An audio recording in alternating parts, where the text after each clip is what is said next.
Okay, so first thing I'm gonna do, we gotta fix this water leak up so that we can check the cooling system and make sure all that's okay. I would like to flush the cooling system before I take the head off and everything.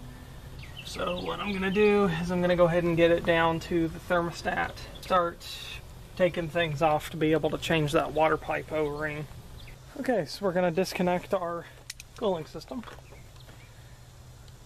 So I have a suspicion. Well, I don't have a suspicion. I also asked the previous owner if someone put copper seal in there, and they said their friend put copper seal in here to help them. And that's not going to make a difference if you've got a O-ring that's bad. So I'm going to be taking apart the cooling system and checking for copper seal, which looks like it's probably all in the radiator, which I'm going to replace the radiator, ordered a new one, because I'm not seeing much of it in the radiator hose, which is a good thing. I do see some of it in here, which is a good thing. I'm changing the engine head, because it's probably all in the engine head, and I don't like that.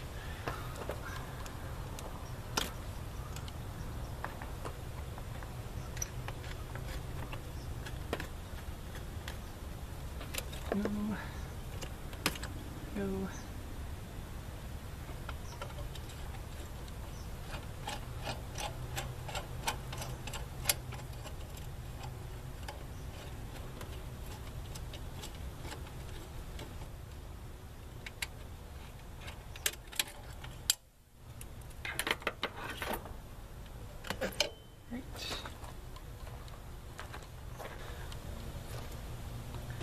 Wonder what's in the reservoir. Yeah, that doesn't look fun. We'll probably dump that. Transmission mount still has life left in it. Looks like somebody put a new clamp in here.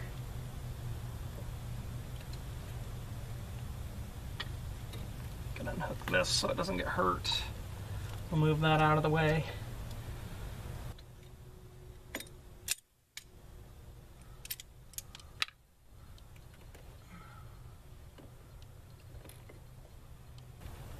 I'm going to take off the hoses for the winter startup assist, and probably go ahead and take the assist valve out too, just to be sure that it doesn't get hurt or leak. I'm going to attempt to try to do this in a way where I can keep the intake manifold on to simulate what if I had this problem and I was trying to replace this on the side of the road without having to tear the engine apart. That's what my goal is here. So right now, just pulled the lower radiator hose. So far we've pulled the upper radiator hose, pulled the lower radiator hose off of where the thermostat the thermostat housing is right here. Pulled it off of there. Disconnected the coolant temperature sensor and moved it out of the way. We've disconnected the intake air temperature and map sensor wiring, laid it out of the way so it don't get hurt. I've disconnected this hose. Since this is a Y8, it's got a feature that's a winter startup assist basically. And there's a vacuum line that runs from the intake manifold here and runs down to this guy, and then you got another one that runs from here to this one that runs up to the air cleaner. So we've got a line that goes over where the thermostat housing is.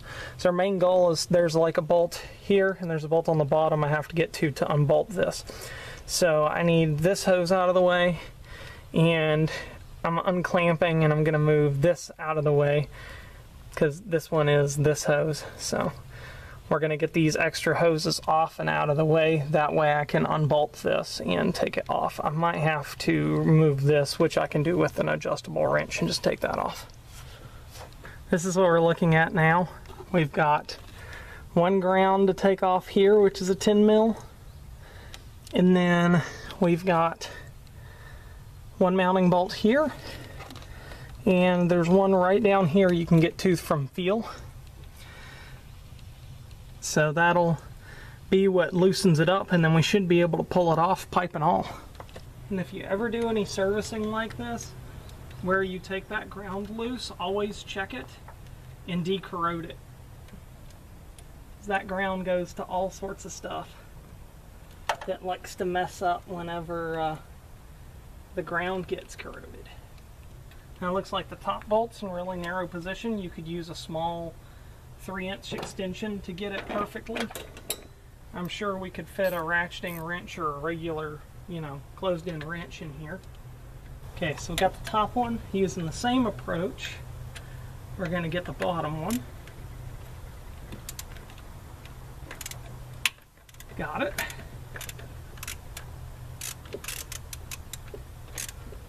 So here's our thermostat housing and where the pipe starts. We've got the bolt up here. If you take a ratchet with a 6-inch extension, you can get it right on here like that and loosen it that way. You've also got one on under here that you can fill for. Same situation with it. 6-inch extension and a socket, and you can get right on there. Okay, so here's the thermostat housing, and right back here is where that little O-ring on that pipe goes into. Here's where that pipe is. Right there. It's got an O-ring on it, but it also goes underneath the intake, and it runs to behind the water pump. Well, one side we know was replaced. This side that was on the thermostat, because that one actually went in there, and that's new. So we'll get to see when we pull this out if the other side's got a new one on it, which I doubt it does. Or if it does, it's ripped. Somebody's been through here because they put some really clamps in here. What do you mean? I'll show you what I mean in a minute. As soon as I can get this loose. Oh, they're not our classic clamps? No. They look like something from Home Depot. They look like fuel injection clamps. This clamp. That's a fuel injection clamp. Yeah. Oh, god damn it. What? Well, yeah, somebody was definitely in here because they put one of those clamps on the pipe and it's keeping it from coming out. This hose goes from the throttle body to the middle of the pipe. They put one of those clamps on the pipe. Oh. And now it's does this and keeps it from coming out. I'm trying to get to where I can see where it is so I can figure out ow, fuck. Well, while we're here, let's take a look at this other O-ring. Covered in copper seal and leaking. Yep. Probably didn't even put it in all the way. Either that or we're going to take it apart and find out that the water pump's leaking. Oh, that is... Yeah, I'm going to bring it back where it was and try this method. Yeah, I think that's what somebody did. I have a feeling a friend did this shit. Yeah. Fell in the Y7 pipe. Nice. Just in case.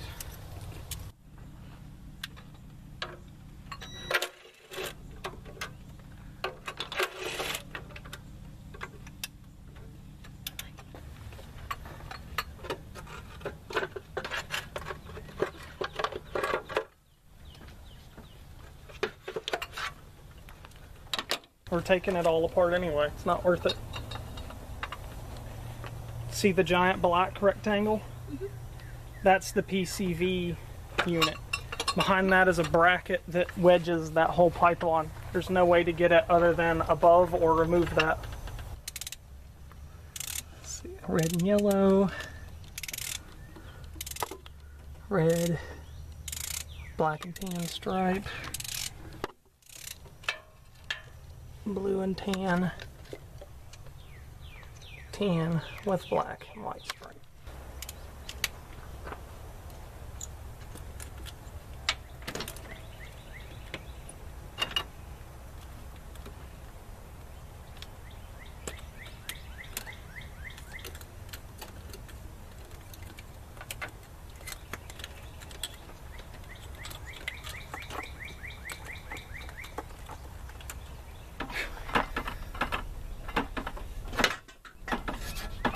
Now it come out. I remember when we did everything to this. And now we're having to redo all. We're doing everything, period. Again. Everything and more. Oh, somebody had themselves an air-powered ratchet. Why? Because all these bolts are tight as fuck and the brackets are on wrong. What you working on? Brackets on the bottom of the intake manifold to secure it to the engine block. Oh, fear not! There's more of those clamps. Yeah, I know. I see them all over. Yeah. That's retarded. Oh, it gets even better. They left the sensor disconnected. Surprised it didn't show a check engine light.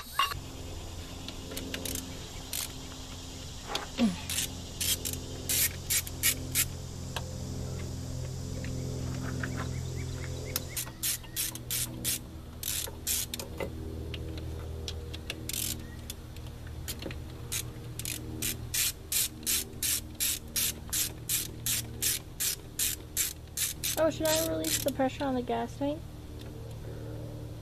Well, I think that probably did. Yeah, true.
Like that.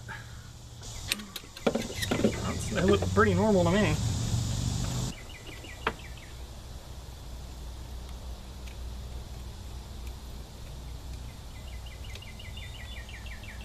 You can tell I wasn't the last one in here. Everything is way too tight. There's also this. Yeah, and there's also that.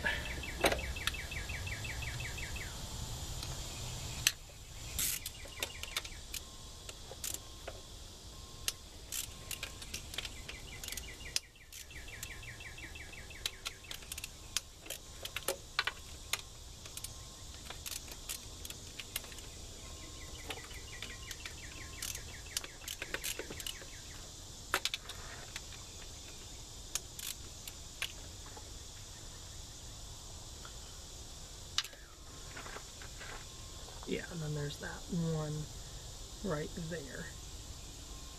Which I think, now that I actually have the tool, that 10 ratcheting wrench over there might actually do the trick for me.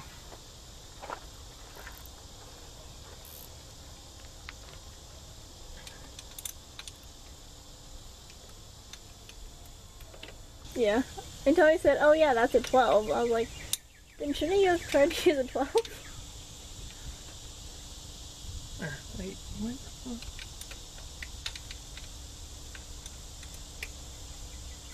Okay, got it loose. Got that loose. There you go. Now it's loose. Go.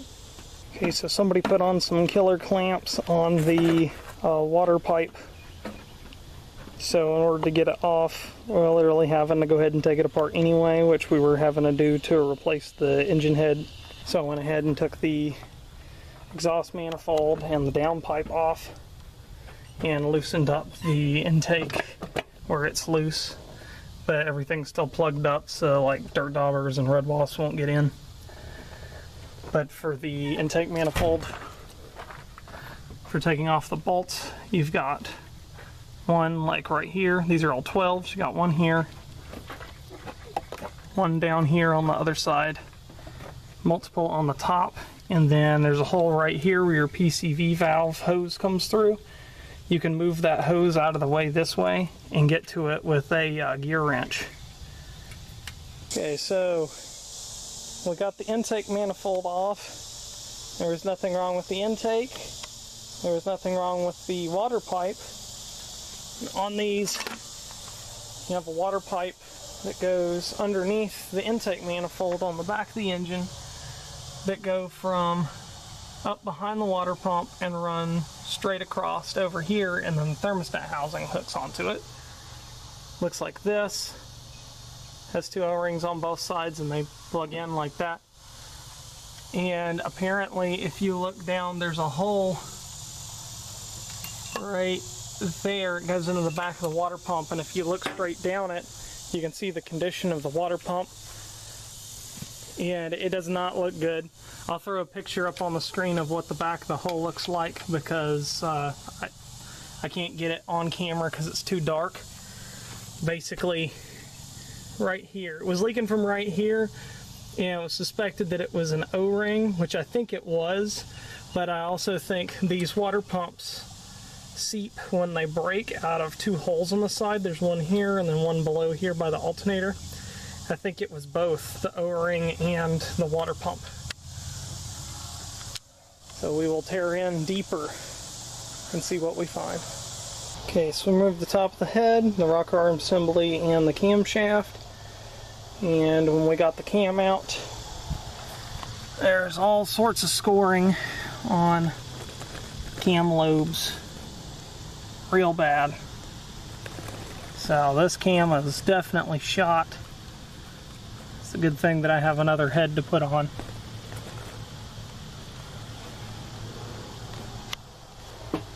The braces where the Camshaft are also scored in the head, so this head is officially a core.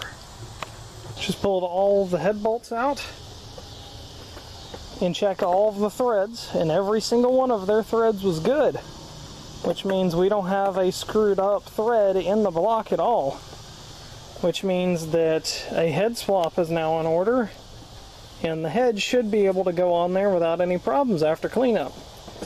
So let's get this junk of a head off of here. Alright. Oh yeah, forgot to Pipe. Unscrew that. Port abused, never changed. Goes to the heater core for the heater. And this is why it's not a good idea to keep bolts up here. Okay. That's off. We might want to pour that into the pan. That's okay.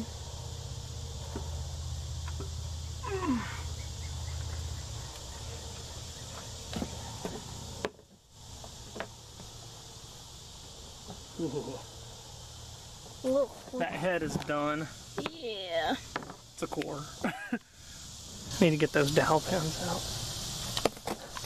But let's look at the motor. So the surface of the block doesn't look bad.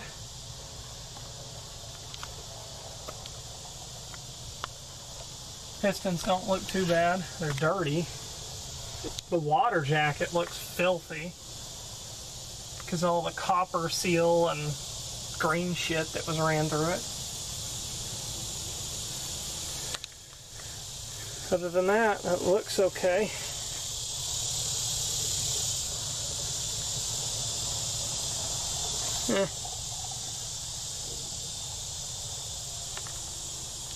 Don't see anything too crazy going on in the cylinders, so I say it's salvageable.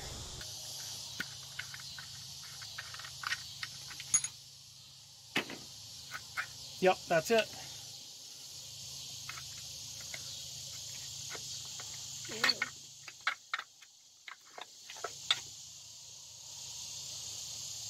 That's messed up. What's weird is it's not making any sounds, like the actual bushing doesn't sound fried, but that's pretty screwed. We are torquing the head down, new head gasket, and the bolts we are going to hand tighten them. We're going to torque them down in 4 steps. The first step being 14 foot-pounds. And there's a particular order that you have to do them in.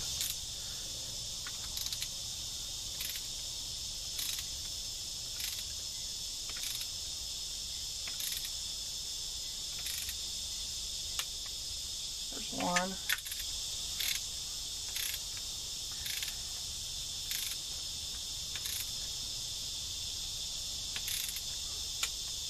Two,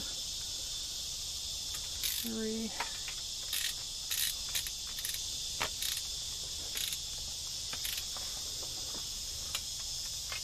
right, 4,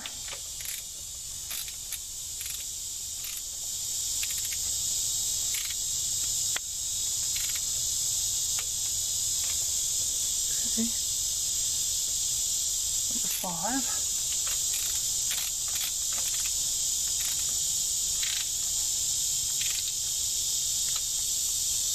Right. Number 6.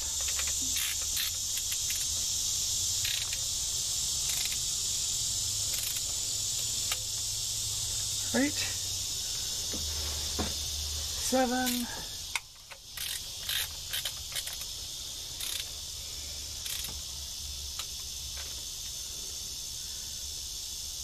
8.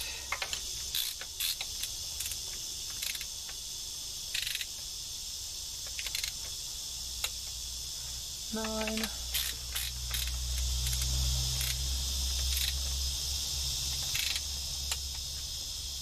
10.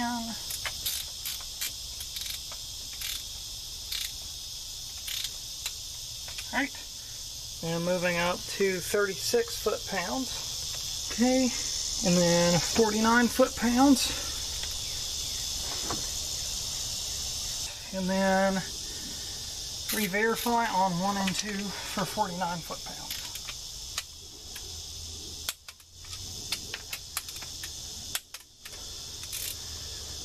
There it is. The head has been reinstalled. And just because I'm paranoid, I'll go back.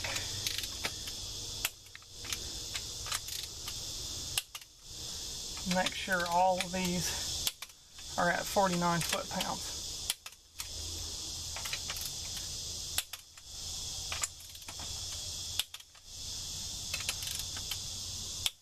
That's it. Alright. Okay, so for a while this car had a D16Z6 harmonic balancer pulley on the crank because I didn't have an extra D16Y8 or Y7 pulley. Come to find out, the marks on these are not that off at all. This one served its purpose and is still in really good shape, so I can use that for another thing. But since I'm fixing this up for a friend, I want to make sure that that's got a stock application pulley on it. So that one's off of a Y7. And this one's like almost, and it's only got like 8,000 miles on it. So this one should serve them pretty well. And I've also got an alternator belt that I'm going to put on that's new because the old one was, I mean, really rough. So that'll help. I want to go ahead and throw that together. Okay, so I replaced the power steering hose that goes from this line down here. It goes from the reservoir back. There's one that goes this line here. And then this line goes to back here, and then the line goes down to over here. I reused the factory clamp that was over here. One that was up here was terrible condition, so I replaced it with what I had on hand. The hose, I put a 3/8 transmission fluid cooler hose on here because it can handle it. They don't have the size labeled for these hoses, but I think this will work just fine. It's the same size as whatever the metric size on the transmission fluid lines are, which I've replaced with 3/8 as well, so it should be perfectly fine. So here's the driver's door of the 2000 Honda Civic EX. And it's got a busted door handle. Previous owner, during the snow, it had iced the car over. He came out after work And instead of trying all the handles to make sure that they moved, he grabbed a hold of it and just ripped the whole front off.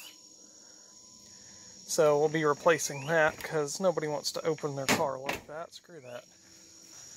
So I've got a new one here.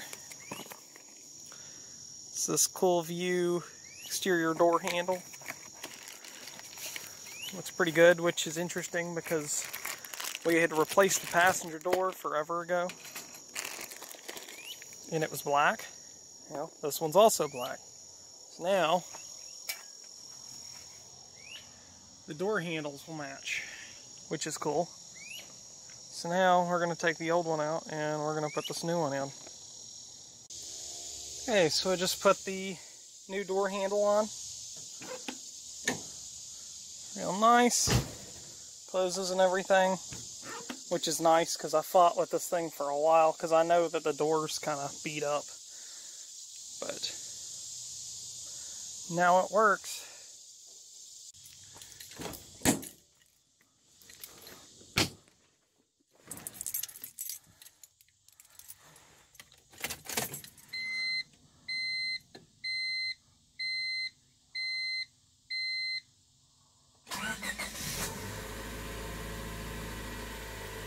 Gotta clear that light. That's light from having the oxygen sensor unhooked while putting the exhaust on, and I don't have the intake air temperature hooked up right now because the intake is not hooked up. It's right here. But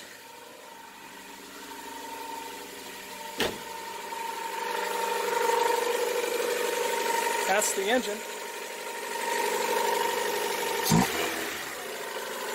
Perfect. So the 2000 Honda Civic's on pause for an unforeseen ailment. Did all my work on it to move on to the suspension so that I could sell it. He ran across the thermostat housing. The old thermostat housing was messed up, so it didn't seal correctly. But the other part of it is on these thermostat housings you have two bolts. You have one that's up top and one that's on the bottom, and they both bolt into the engine block. Well, the bolt that goes on the bottom of the thermostat housing, it's actually the hole it goes into and the block was stripped. So what I'm going to wind up doing, because that's in the block, is instead of having to tear it all the way down and get the engine block out and re-drill it and helicoil it and all that stuff, what I'm going to do is I'm going to attempt to get some metric 6mm by 1 all thread and put it in there, and then go in and use a permanent thread locker so I can, anybody could replace it if need be. And then what I'm going to do is I'm going to thread it in there and cut it where I need it. That way it'll have a stud on the bottom I can put a nut on, like a 10mm nut. And then on the top it'll have a normal bolt. So I'll be like, put the stud on there, put the thermostat housing on, seal it, and then put the top bolt in. And then that way it'll be fixed in such a way that it can be replaced at a later date if need be. So if I do sell the car, I'm treating it like I would if it was my car. So this whole thing I'm doing where it's like, yes, all of this can be fixed, and whoever, if I do wind up selling it to anybody, will definitely know that, and I will give them the spare all thread just in case. But that seems to be the best route of action. And not only that, but if it works for this, then I'll know what to do for later on for if any of our other cars have this issue. And if it works, then I'll be able to show you guys, and that way if y'all have any issues, that would be the way that y'all could fix it. And I'll try to get the process on camera. Project's kind of halted due to some family issues. I also had to use the battery out of this for Ember, Angie's red Civic. So I've got the other battery she had charging up to put back in here, so it's not just sitting here without the battery in it. But the things are happening, having to maintain projects in the meantime, and having to work on the van over there so that I can do big stuff. And then after I get done with that, then I'll be able to start working on the Accord, hopefully. But all my projects have been currently delayed. Hopefully we'll pick up pretty soon. But anyways, thank you for watching, and hopefully we'll be able to get back to this soon, and we'll be able to learn a lot off of this 2000 Civic with its thermostat woes.